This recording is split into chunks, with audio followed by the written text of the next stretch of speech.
Bonjour à tous et bienvenue sur Matforge Motor. Aujourd'hui, on va continuer à s'intéresser à notre prototype. Voilà, alors il va falloir s'intéresser du coup à notre système de refroidissement.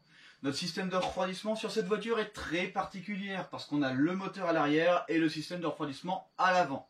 Voilà, on a séparé les deux pour avoir un équilibrage. Alors, je sais que sur les hypercars, supercars, etc., sur certaines voitures, on garde quand même le système de refroidissement à l'arrière. Certaines fois, ça peut arriver. Voilà, ici je rééquilibre parce que l'avant est extrêmement léger. On a quand même un moteur centré arrière, du coup on a l'une des meilleures configurations possibles pour un véhicule de course. Alors comme vous pouvez le constater, l'avancée de ce véhicule se fait plutôt rapidement. J'espère la finir le plus vite possible pour pouvoir faire rentrer enfin le projet BMW que j'attends quand même pas mal. Mais il ne faut pas non plus négliger le projet qui est en cours. Le prochain sera vraiment monstrueux. Je pense. En tout cas, déjà, tout est déjà investi pour ce véhicule. Maintenant, tout ce que je vais réinvestir, ça va être directement pour la BMW. Déjà, on n'est pas trop mal. Alors, comme vous pouvez le voir, on a de l'avance. Donc, pour ceux à qui ça intéresse, venez sur Instagram.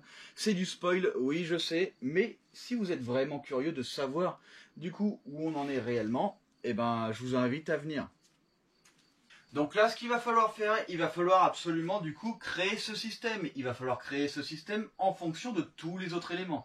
Il faut tout prendre en compte, évidemment. Hein. Sinon, vous aurez des soucis. Il faut tout construire en même temps, en quelque sorte, pour avoir aucun problème. Par exemple, ici, on a du coup notre réservoir d'essence, évidemment, qui prend énormément de place. Il va falloir le contourner tout autour pour pouvoir faire passer nos circuits de refroidissement, évidemment, pour pouvoir avoir du coup de la place le plus possible. Il va falloir la jouer intelligemment, même le réservoir d'essence au final, je voulais le placer d'une certaine façon, j'ai pas pu, du coup j'ai changé complètement pour ce système de refroidissement. Sinon j'aurais pas pu adapter complètement tout ce circuit. Alors une chose importante quand on fabrique, quand on crée du coup complètement un véhicule et qu'on a un système de refroidissement à faire, il faut absolument du coup que votre réservoir soit au-dessus de tout autre niveau. On a un niveau haut moteur et on a un niveau haut radiateur. Le top du top, c'est d'avoir un niveau haut moteur plus haut que le niveau haut radiateur et un niveau haut réservoir plus haut que un niveau haut moteur. Voilà. Alors, ce qui s'est passé, une chose que surtout faites très attention parce que moi j'ai pas trop fait gaffe et du coup je me suis fait un peu avoir le Carlorsta. Le Carlorsta est très important. Cette pièce vous permet du coup de réguler la température moteur. Voilà. Le ventilateur permet de refroidir le liquide quand il est trop chaud et cette pièce vous permet la régulation de votre moteur. La température idéale de ce moteur, on va être dans les 85-87 degrés voire 90.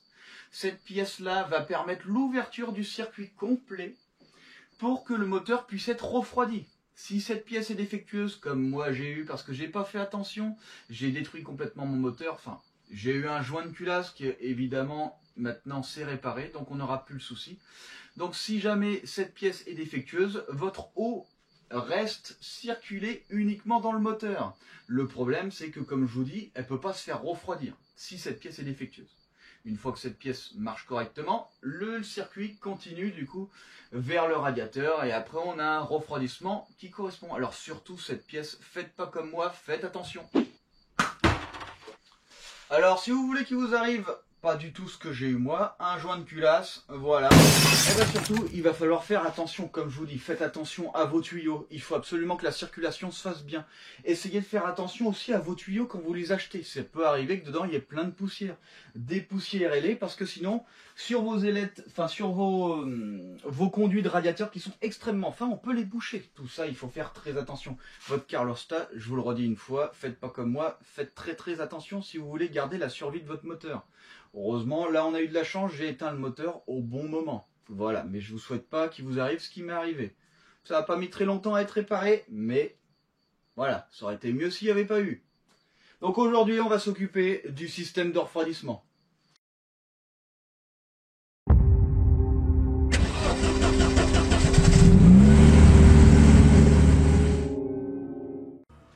Maintenant, il va falloir mettre notre système de refroidissement. Voilà, alors ici, hop, on a nos tubes qui passent dessous.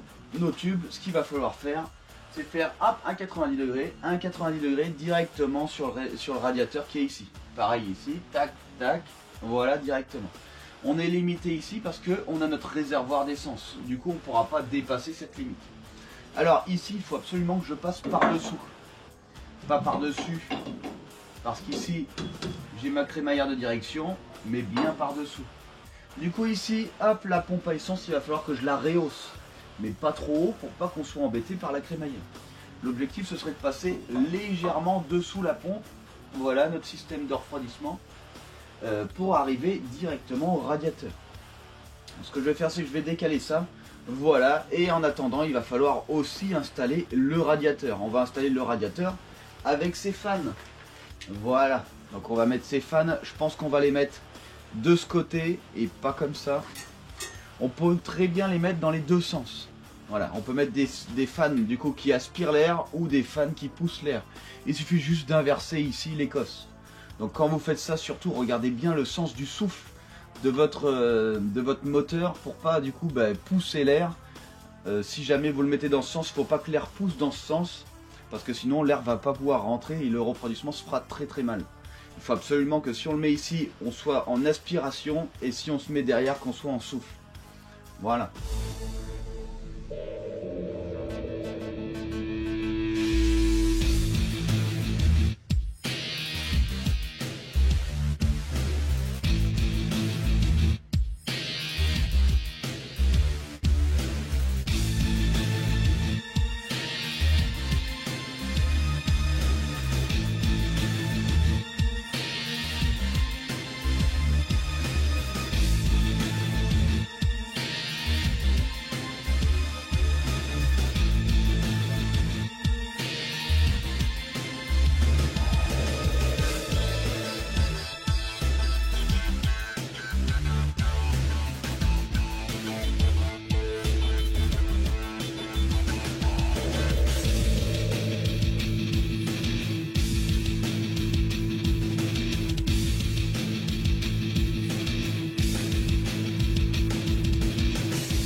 Voilà.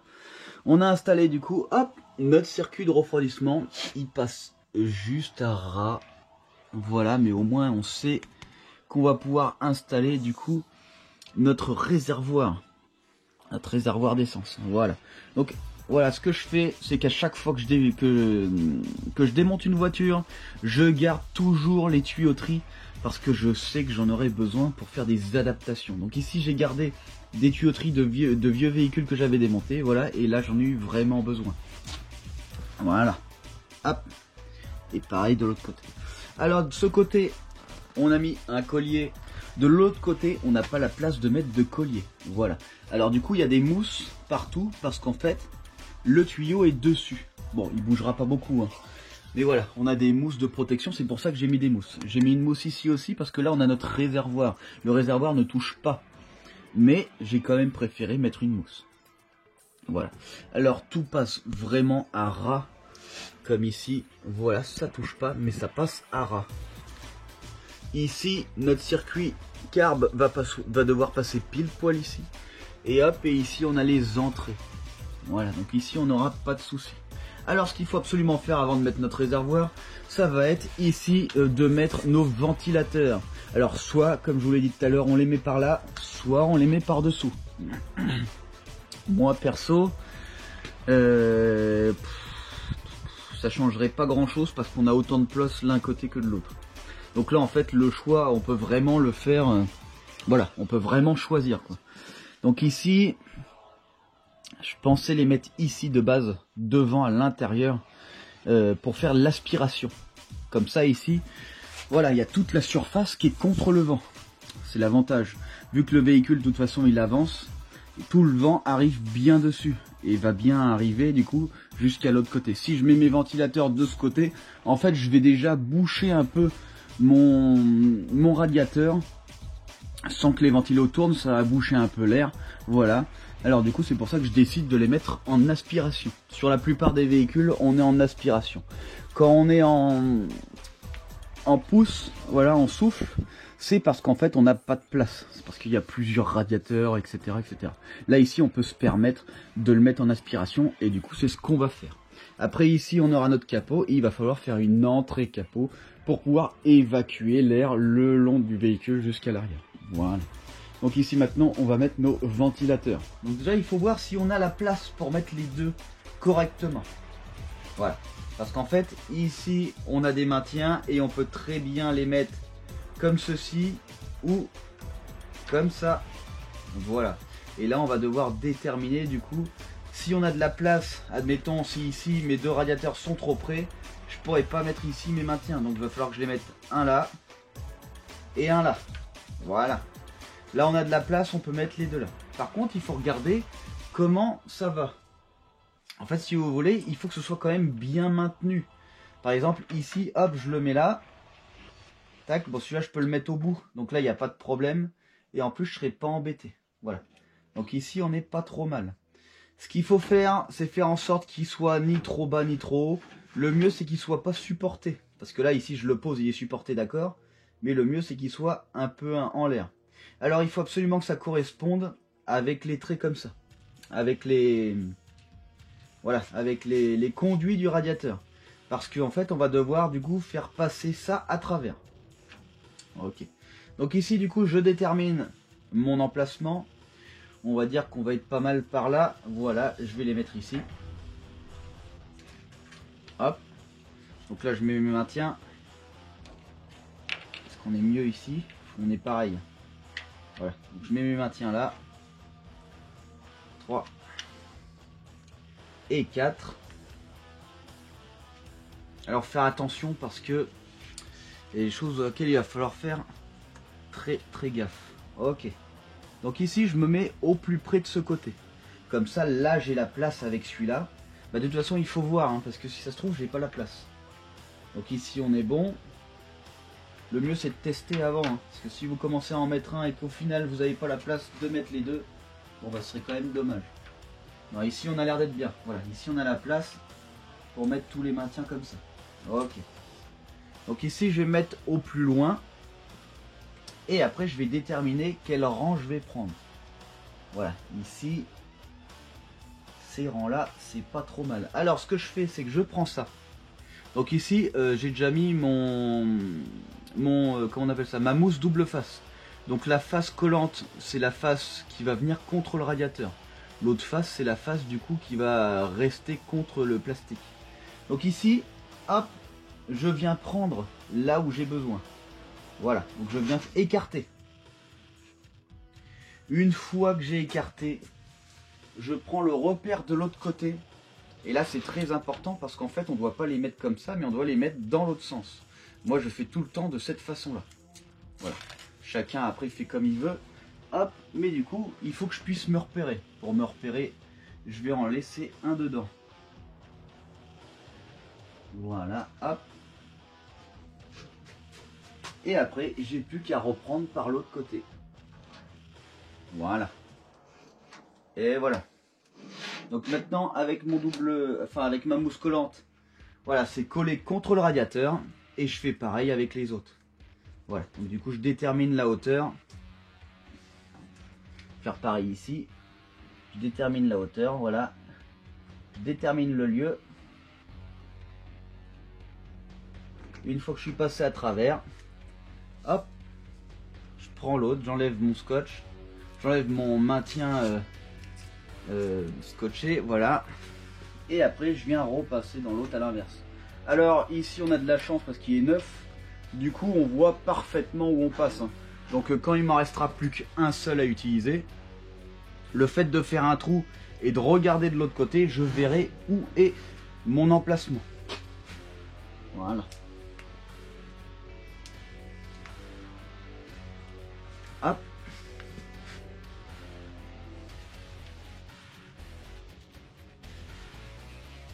Voilà. Donc là, j'ai mis les 4. Maintenant que j'ai mis les 4, il va falloir, hop, réenlever le ventilateur. On va laisser les tiges. Là, je les sors parce qu'ici, je pourrais pas enlever mon ventilateur si je les enlève pas un tout petit peu. Voilà.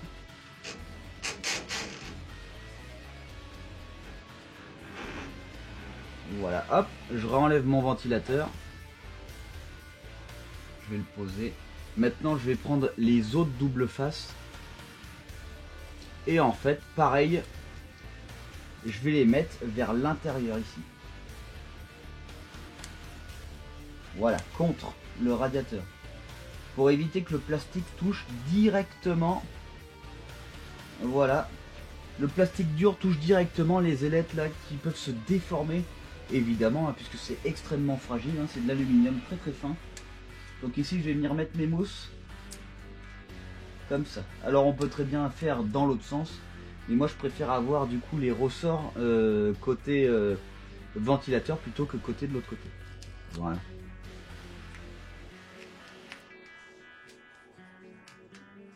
Maintenant que j'ai mis mes mousses, je peux mettre mon radiateur.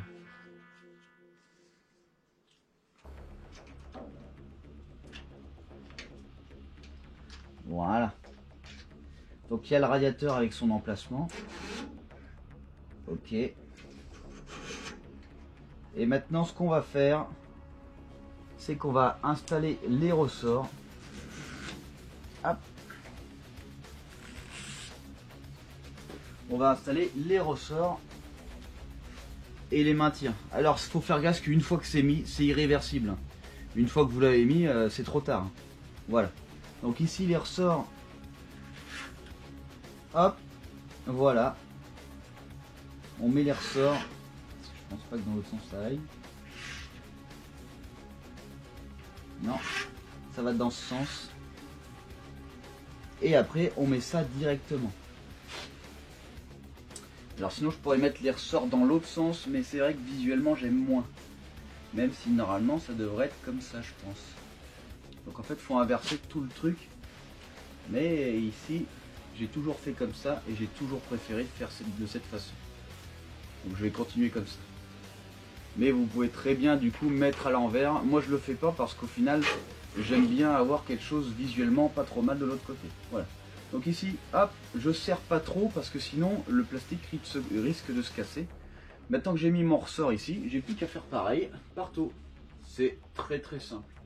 Moi je préfère les avoir de ce côté pour une question de visuel uniquement. Voilà.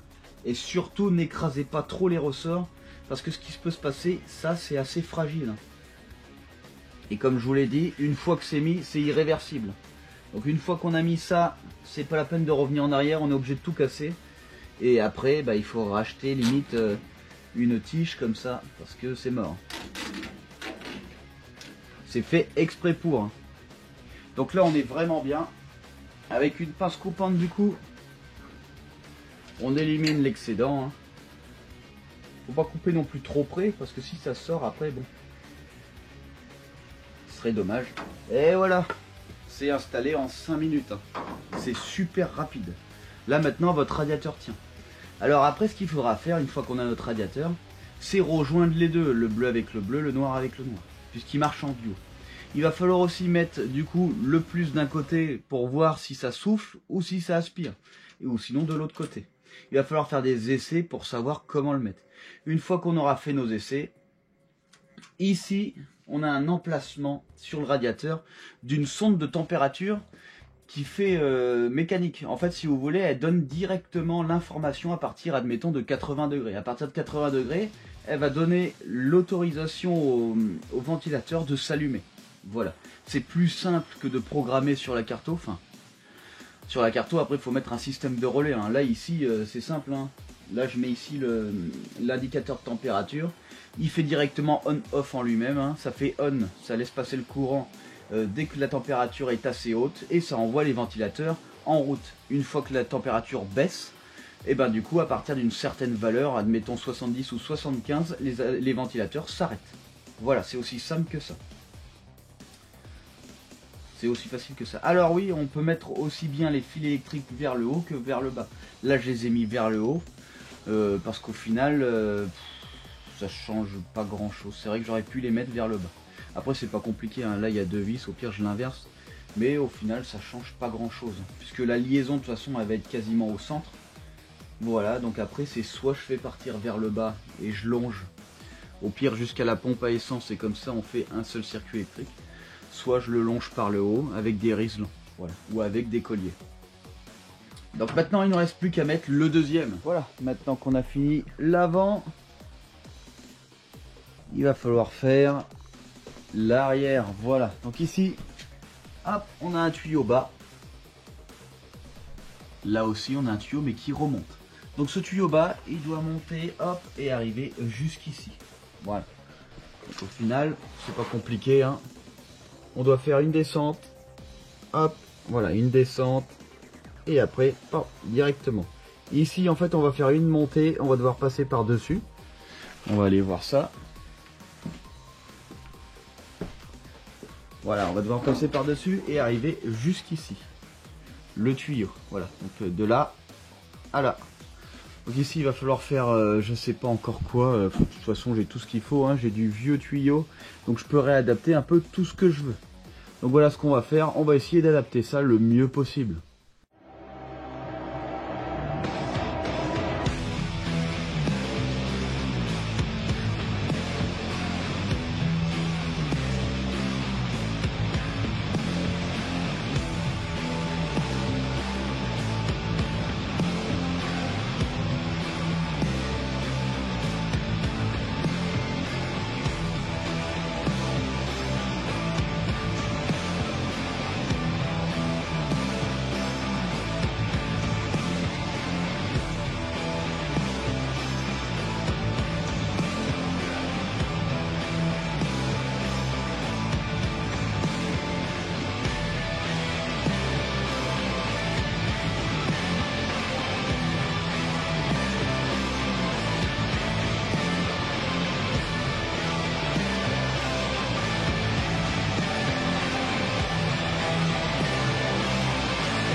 Ok, donc on a fini tout le système de refroidissement complet.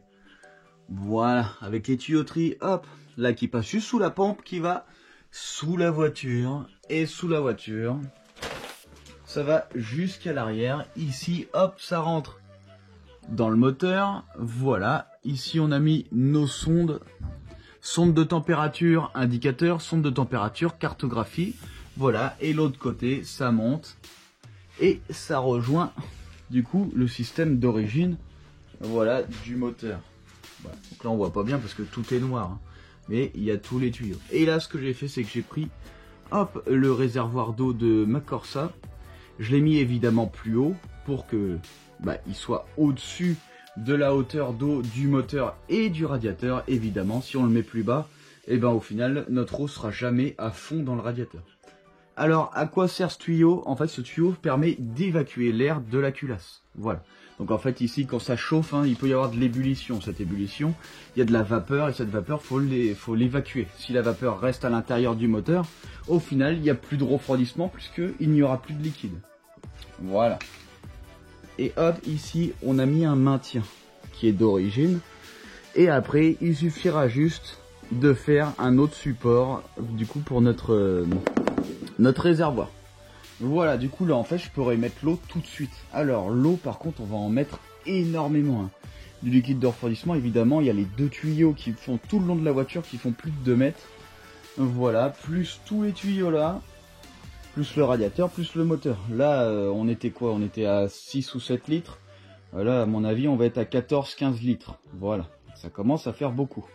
Donc évidemment c'est du poids en plus. Mais vu qu'on a notre radiateur à l'avant, on n'a pas le choix. On vient de terminer du coup l'installation complète de notre circuit de refroidissement. Voilà, du coup on a vu un petit peu comment placer aussi ces ventilateurs, son radiateur ici, comment réadapter nos propres tuyaux, contourner le réservoir d'essence. Voilà, ici par exemple, on est vraiment pas trop mal, hein. Normalement on devrait plus avoir de soucis depuis la dernière fois lors des essais. Lors des essais, comme je vous dis, le Calorsta qui est resté coincé, il y a eu un beau joint de culasse. Voilà, mais tout ça c'est du passé. Alors, pour faire le remplissage du coup de notre circuit d'eau, voilà, il faut absolument du coup commencer à remplir votre vase d'expansion. Vous remplissez votre vase d'expansion et uniquement une fois qu'il est plein, vous venez ici, hop, sur la purge haute. Ce qu'il faut savoir, c'est que j'ai fait en sorte que ce radiateur soit plus bas que le niveau haut du moteur. Et j'ai fait aussi évidemment en sorte que le réservoir du coup de liquide de refroidissement soit plus haut lui que le niveau du moteur. Du coup, quand je remplis le réservoir, je remplis aussi bien ici que là-bas. Le problème c'est qu'ici, tout en bas, le liquide va rester en bas. Voilà, il va rester tant que je n'évacue pas l'air ici. Donc c'est très simple, une fois que votre comment on appelle ça, votre réservoir de liquide de refroidissement il est plein, ici on vient ouvrir, voilà, jusqu'à ce qu'il coule du liquide. Une fois que le liquide coule, on referme et on va refaire notre plein du coup dans notre réservoir. Voilà, c'est aussi simple que ça. Si cette vidéo vous a plu, surtout n'hésitez pas à partager, n'hésitez pas à mettre un pouce bleu. Et si tout ça vous intéresse, si vous voulez construire comme moi votre propre voiture de A à Z, et il y en aura d'autres, il y en aura pas mal d'autres. On va faire sûrement déjà la BMW, ça c'est une certitude. On va faire la E46 Most Wanted. On va faire aussi sûrement un concept car à partir de la Corsa Turbo, parce que finalement il y a des choses qui me plaisent pas et on peut exploiter bien mieux le moteur qu'il y a dedans qui est monstrueux. Si vous voulez voir tout ça, rendez-vous sur Matt Forge Motor.